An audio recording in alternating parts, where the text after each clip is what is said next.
নমস্কার বন্ধুরা, welcome to এসটিউনিক sports. বন্ধুরা, এই ভিডিওতে আমরা কথা বলবো আইপিএল নিয়ে বেরিয়ে আসা বেশ কিছু বড় আপডেট, যেখানে কেকেআর কিন্তু একজন বিধ্বংসী প্লেয়ারকে টার্গেট করেছে। কে সেই প্লেয়ার এলে কতটা ভালো হবে সেই নিয়ে আলোচনা রয়েছে। কেকেআরের কি প্ল্যানিং রয়েছে আইপিএলকে নিয়ে সেই নিয়ে আলোচনা করার সাথে সাথে অন্যান্য দল নিয়েও কিন্তু আলোচনা রয়েছে এই ভিডিওতে। তাই ভিডিও শুরু করার আগে একটাই রিকোয়েস্ট, চ্যানেলে যারা প্রথমবারের জন্য এসেছো মনে করে চ্যানেলটাকে সাবস্ক্রাইব করে নিও, তাহলে প্রিয় দলের খেলা সমস্ত আপডেট তোমরা এখানে পেয়ে যাবে। তো চলো আর দেরি না করে ভিডিও শুরু করা যাক। তো নাইট ম্যানেজমেন্ট সত্যি ভাবনা চিন্তা কি করেছে আমরা কেউ বলতে পারছি না, কারণ আর মাত্র হাতে কয়েকটা দিন সময় রয়েছে। এখনও পর্যন্ত কেকেআরের নতুন কে কোচ হবে সেই নিয়ে ফাইনাল কোনো রিপোর্ট আসেনি। বেশ কিছুদিন আগে রিপোর্ট এরকমটাই আসছিল যে খুব তাড়াতাড়ি কিন্তু কেকেআরের কোচ নিয়ে আপডেট আসবে, কোনো সারপ্রাইজ নাম হয়তো আমরা কেকেআরের কোচ হিসাবে দেখতে পেতে পারি। তো সেক্ষেত্রে রাহুল দ্রাবিড়ের নাম, ইয়ন মর্গানের মতন কোচের নাম শোনা গেলেও কিন্তু তাদের উপরে যে ট্রাস্ট করছে নাইট ম্যানেজমেন্ট বা কথাবার্তা এগিয়ে গেছে তারাই যে চূড়ান্ত হচ্ছে সেরকম কোনো আপডেট নেই। তাহলে একটা জল্পনা এর আগেই শোনা গিয়েছিল অভিষেক নায়ারকে কিন্তু হেড কোচ করা হতে পারে। তাহলে কি অভিষেক নায়ারকে আরও একবার হেড কোচের দায়িত্ব দেওয়া হবে? তো অপশানটা খুব একটা খারাপ হবে না, কারণ অভিষেক নায়ার অলরেডি ইন্ডিয়ান প্লেয়ারদের সঙ্গে খুব ভালোভাবে কাজ করে, বিশেষত ডোমেস্টিক প্লেয়ারদের সাথে সে দুর্দান্ত কাজ করে আসছে। সেখানে বেশ কিছু প্লেয়ারের সঙ্গে তার খুব ভালো সম্পর্ক রয়েছে। আঙ্কিশ রঘুবংশীকে তো পুরো তৈরি করেছে অভিষেক নায়ার বলতে হয়। এছাড়া যদি আমরা বলি আজিঙ্কা রাহানের মতন প্লেয়ার, রিঙ্কু সিংয়ের মতন প্লেয়ার, তারাও কিন্তু যথেষ্ট ভালো অভিষেক নায়ারের আন্ডারে কাজ করতে পারে। ইন্ডিয়ান কোর ডিপার্টমেন্টটাকে যদি অভিষেক নায়ার দেখে এবং বিদেশি চয়নের ক্ষেত্রে যদি ব্রাভো সে মাথা গলায় তাহলে খুব একটা খারাপ হবে না। কিন্তু তাহলে কি চ্যাম্পিয়নদের মতন টিম হবে? না, চ্যাম্পিয়নদের মতন টিম হবে না। সেক্ষেত্রে একজন বেশ ভালো মাথার যদি কোচকে নিয়ে আসতো ভেঙ্কি মামা, তাহলে কিন্তু অনেক ভালো হতো। অর্থাৎ ভেঙ্কি মাইসর কী করছে, কী গেম প্ল্যানিং রয়েছে কিছুই বোঝা যাচ্ছে না। আশা করছি খুব তাড়াতাড়ি এই ব্যাপারটার ক্লিয়ার পিকচার একটা আমাদের সামনে বেরিয়ে আসবে। কিন্তু এই জায়গাতেই তোমাদের বহুদিন আগেই একটা আপডেট শেয়ার করেছিলাম, নাইট ম্যানেজমেন্ট কিন্তু অলরেডি ইন্টারেস্ট শো করে রেখেছে সানরাইজার্স হায়দ্রাবাদ থেকে একজন বিধ্বংসী প্লেয়ারকে, সেটা হচ্ছে ঈশান কিষান। তো এই বাঁহাতি ব্যাটসম্যান তাকে বলতেই হবে এবং উইকেট কিপার ব্যাটসম্যান, সে কিন্তু ক্যাপ্টেনশিপ মেটেরিয়াল তাকে বলা যেতে পারে। তার দিকে কিন্তু একটা ইন্টারেস্ট শো করছে। লাস্ট আইপিএলে এসআরএই যে জার্সি গায়ে কিন্তু সে খেলেছে এবং 14টা ইনিংসে তার 354 রান, হায়েস্ট কিন্তু 101 রানের একটা বিধ্বংসী ইনিংস দেখেছিলাম।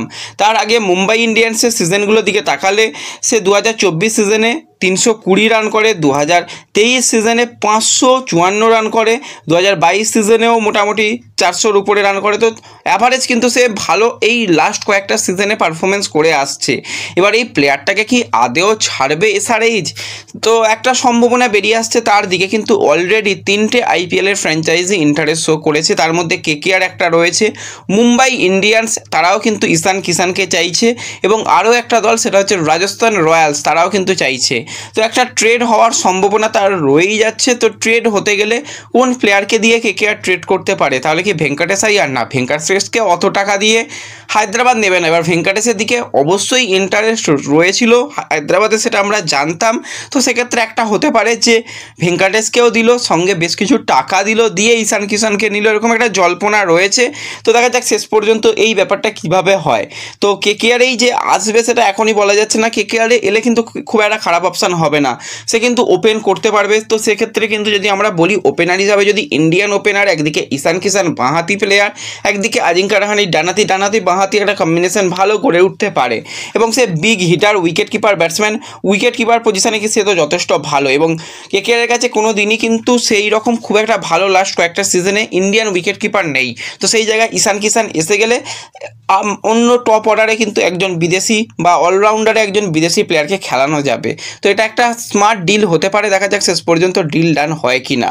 তো এর সাথে সাথে যদি আমরা আরও একজন অলরাউন্ডার প্লেয়ারকে নিয়ে কথা বলি, সেটা হচ্ছে ওয়াশিংটন সুন্দর। তো সুন্দরে যদি কথা বলি, সে কিন্তু এসআরএই যে দুর্ধর্ষ ফর্মে থাকতো এবং এসআরএই ছেড়ে কিন্তু সে লাস্ট গিয়েছিল গুজরাটে খুব একটা নিজে মানিয়ে নিতে পারেনি। মাত্র 6টা ইনিংস খেলেছিল, সেখানে 133 রান। উইকেট নিয়ে যদি কথা বলি, খুব একটা উইকেটও সে পায়নি। এর আগে হায়দ্রাবাদের হয়ে যথেষ্ট ভালো এবং তার আগে আরসিবি এবং রাইজিং পুনে সুপার জায়েন্টের হয়েও কিন্তু খেলার অভিজ্ঞতা রয়েছে। তো এই ওয়াশিংটন সুন্দরকে অল ক্যাশ ডিলে কিন্তু ট্রেড করতে চাইছে সিএসকে। তারা কিন্তু কথাবার্তা অনেকটাই গুজরাটের সঙ্গে এই মুহূর্তে এগিয়ে রেখেছে এবং সব কিছু যদি ঠিকঠাক থাকে তাহলে কিন্তু ইয়েলো জার্সি গায়ে ওয়াশিংটন সুন্দরকে আমরা দেখতে পেতে পারি। আনুমানিক 3,20,00,000 টাকা কিন্তু চাওয়া হয়েছে গুজরাটের তরফ থেকে, কথাবার্তা চলছে, নেগোসিয়েশন চলছে, এই ডিলটা ডান হয়ে যাওয়ার সম্ভাবনা রয়েছে। একজন অলরাউন্ডার প্লেয়ার, একজন বোলিং অলরাউন্ডার তাকে বলতে হয়।